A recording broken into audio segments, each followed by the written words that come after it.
Entonces nos vamos a ir a las manos. Vamos a coger con el codo, vamos a poner más solución hidroalcohólica y entonces vamos a frotar bien palma con palma. ¿Vale? Palma con palma. Cuando ya lo tenemos bien mojado, dorso con palma. Siempre una mano y otra mano. ¿De acuerdo? Segundo movimiento. Exactamente, era lo del baile. Tercer movimiento. Y entonces nos quedan los dedos estos. Estos, en el lavado higiénico y en todo la gente, no existe el pulgar. No se lava. Normalmente. ¿Vale? Pues entonces nos vamos a ir al dedo. ¿Vale?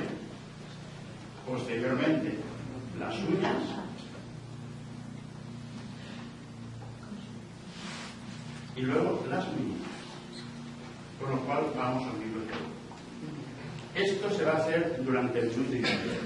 A minuto y medio nosotros ya estamos preparados para ir al tiro.